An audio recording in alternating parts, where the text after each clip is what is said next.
इयत्ता 8वी कविता 12वी गोधडी भाग 2. चला तर मग पुढच्या ओळींमधून कवी आपल्याला काय सांगत आहेत ते आपण पाहूया.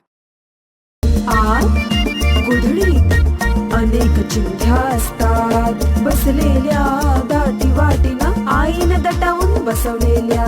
तेव्हा त्या फक्त चिंध्याच नसतात, त्यात असतो मामानं घेतलेला भाच्याचा जीर्ण कुर्ता, माहेरातून आलेलं आईच्या लुगड्याचं पटकूर. कवी म्हणतात, गोधडीत ज्या चिंध्या वापरल्या जातात त्या आईने एकमेकांवर दाटी वाटीने दटावून म्हणजेच मुद्दामहून बसवलेल्या असतात. म्हणूनच ती गोधडी पुरेशी जाड आणि उबदार तयार होते. मामाने आपल्या भाच्यासाठी लाडाने घेतलेला जीर्ण झालेला कुडता गोधडीत वापरलेला असतो.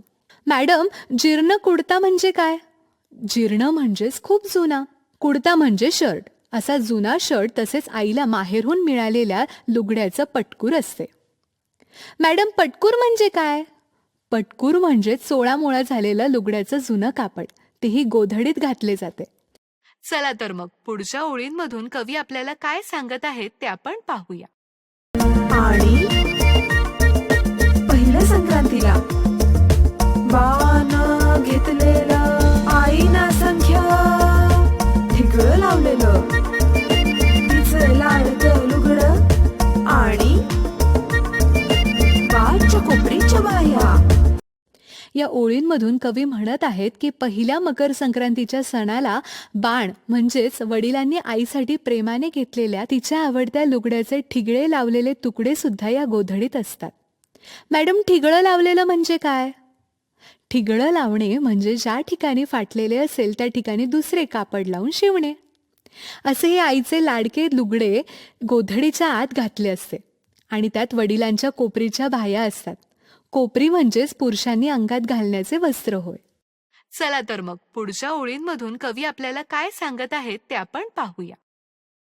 आईनं ते सगळं स्मृतीच्या सुईनं शिवलेलं असतं त्यात. म्हणून गोधडी म्हणजे नसतो चिंध्यांचा बुचका, बसते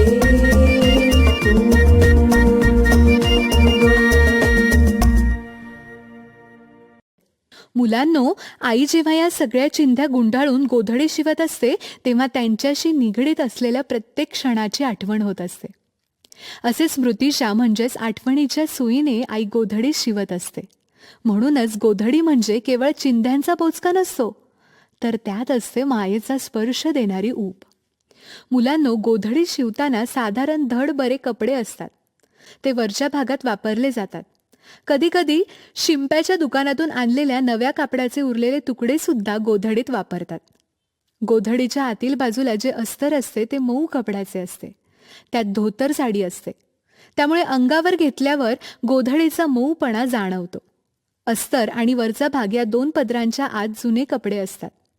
कोणतेही जुने कपडे घेऊन ते एकमेकाला जोडून शिवले जातात आणि मग हे सर्व पदर एकमेकांवर पक्के बसवण्यासाठी म्हणून गोधडीवर अनेक शिवणी घातल्या जातात. नाहीतर आतले कपडे इकडे तिकडे सरकतील आणि गोधडी म्हणजे गोंधळच होईल. घरातील माणसांनी वर्षानुवर्षे वापरलेले कपडे एका गोधडीत शिवलेले असतात. प्रत्येक गोधडी म्हणजे त्या कपड्यांशी जुळलेल्या आठवणींचा खजिना असतो. पूर्वी कोणतीही गोष्ट वाया जाऊ द्यायची नाही असा प्रयत्न असे, त्यामुळे जुन्या कपड्यांपासून पांघरून बनत असे आणि गरिबीत असे करण्याची गरजही असतेच. त्यामुळे गोधडी हा एक प्रकारे कष्टमय जीवनाची खूण म्हणता येईल. अशा प्रकारे कवीने गोधडीबद्दल त्याला वाटणारा आपलेपणा या कवितेतून सांगितला आहे.